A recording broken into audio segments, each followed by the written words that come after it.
Okay. Exalted War for the Throne. Let's just talk a little bit about it. So, I enjoyed myself. I enjoyed myself in the quick burst of two-player games I played of it too with my wife. A couple of things I noticed. I went online to look and see what people said in their comments, and it was kind of scary in a way what you see. You know, a bunch of people saying a Risk-like game. Well, this isn't a Risk-like game. It's Risk-like in the sense that it's area control and you roll dice and there's lots of die rolling. But come on, there's a whole lot more in here. I'd say in some ways it's closer to Cosmic Encounter in terms of you have your special powers. Okay, granted, they don't meld together in the same kind of, conflicting patterns. You have your cards that have all these secrets and tricks that you're pulling on. Risk is a very straightforward game, right? A game that relies mainly on the diplomacy situation and the board state and everything, and can degenerate into these terrible stalemates because no one, wants to take the big risk, right? And eventually when you do, you start pushing your luck or whatever.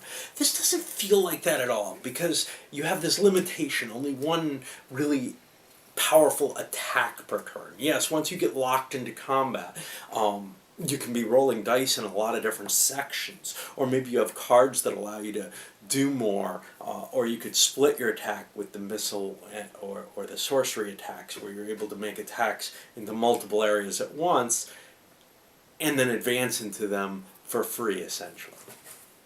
That's all very interesting. But what it comes down to is there's a lot more going on here that's not really like Risk. For one thing, there's 3 ways to win this game. In Risk, there's one. You take everything.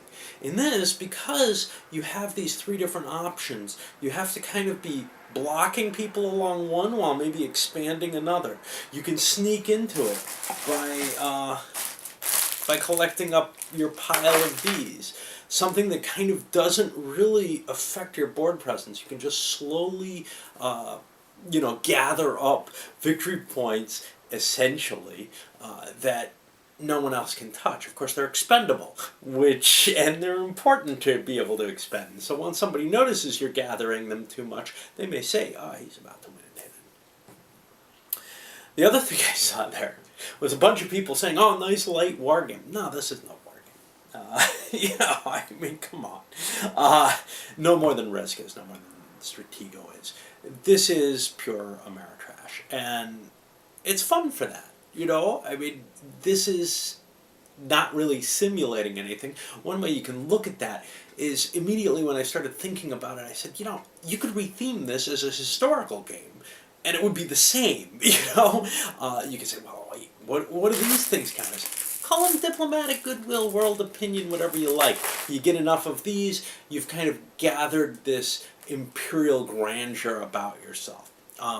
And, then they can be used to trigger cards the same sort of way that they work, and all sorts of things like that, and it would be just as believable. This isn't really tied to the world of Exalted in a way that makes much difference as far as I'm concerned.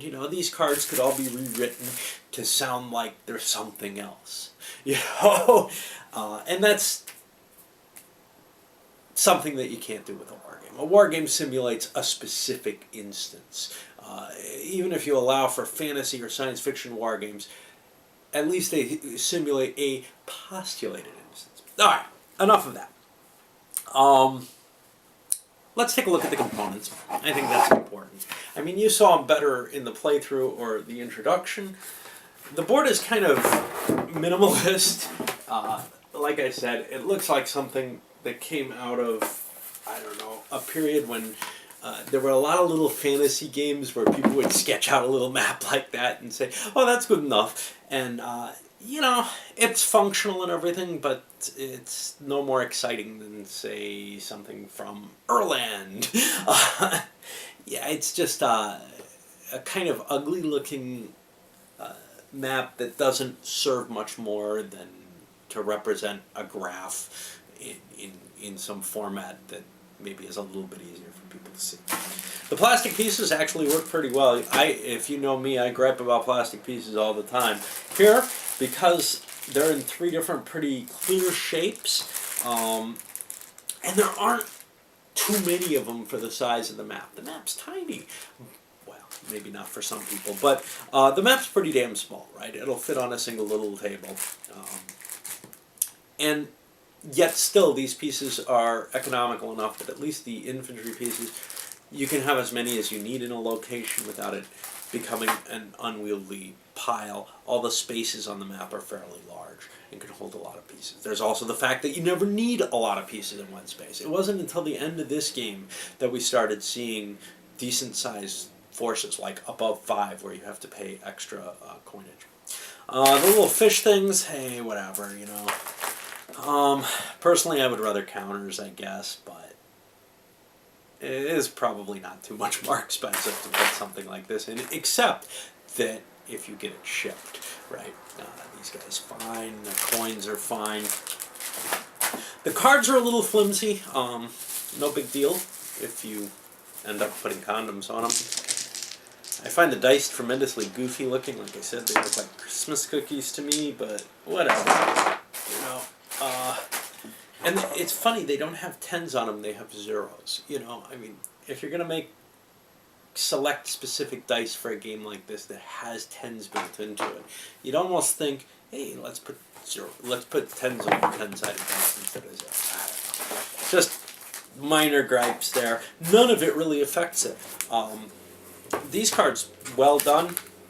Like I said at the beginning, though, I wish there were 2 of these rules summary cards, because nearly all the rules are on here. They could add a little bit. If they made these double-sided instead of putting these pictures of the different houses and pictograms and all this, just, I don't know, thematic chrome, whatever you want to call it, it doesn't really serve any purpose as far as I'm concerned.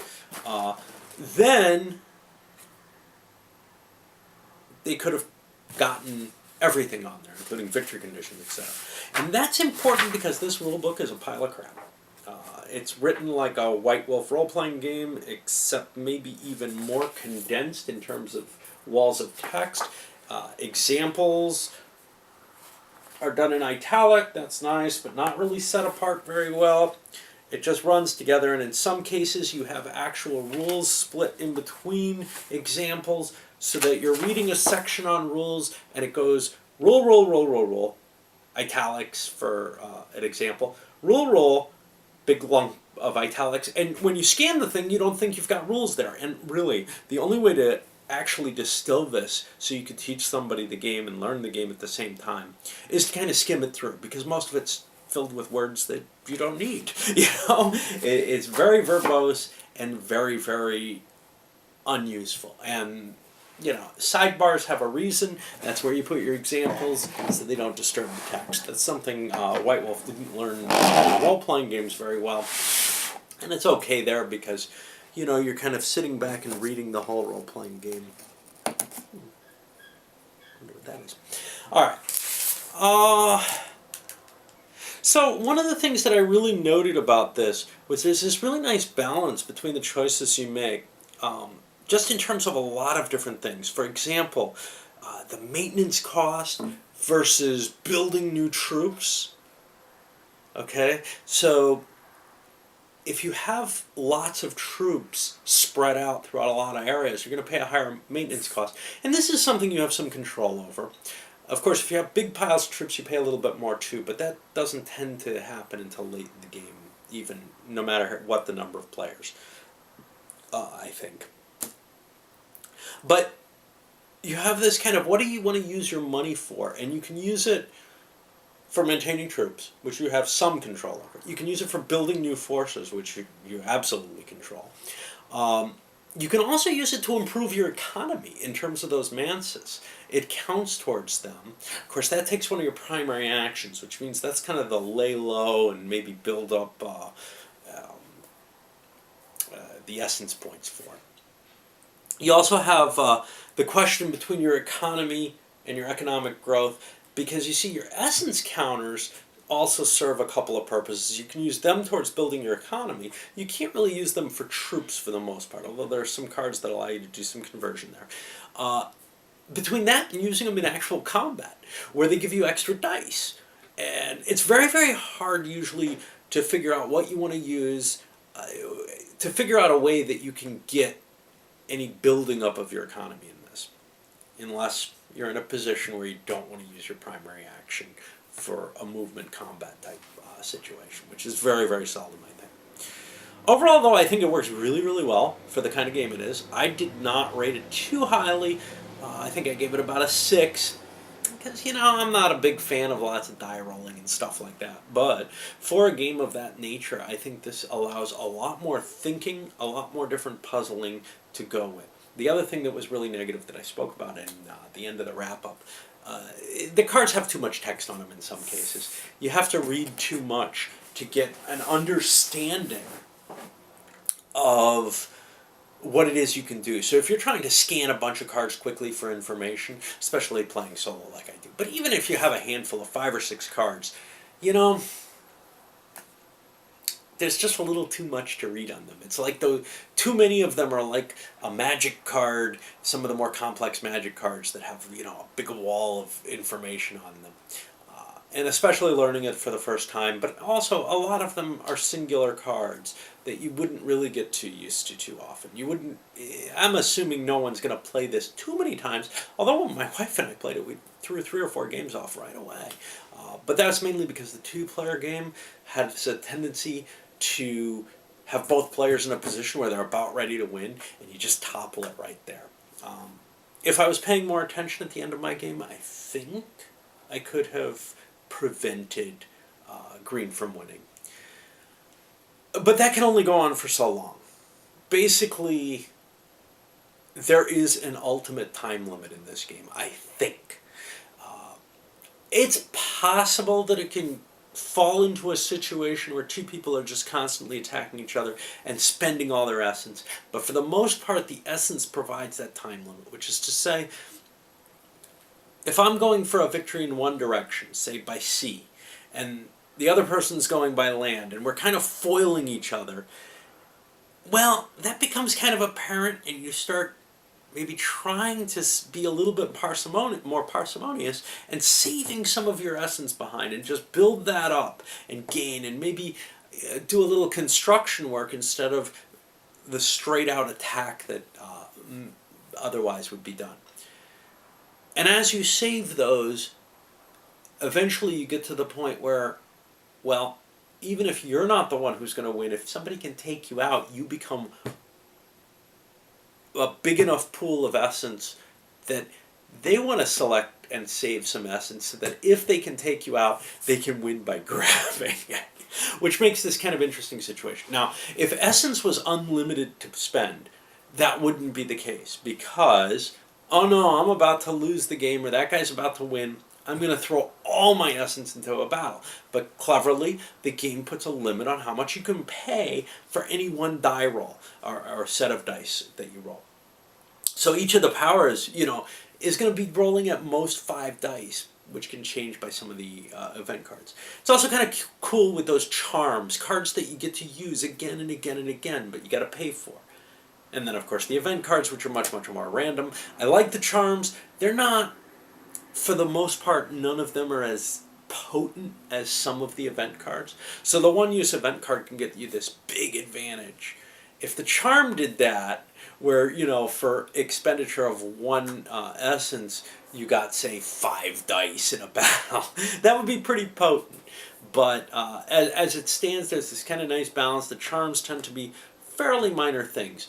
Some of them duplicate the abilities that the players come with, which allows you to either double those abilities, essentially, say, in some of the cases, or to give somebody else the right to use them.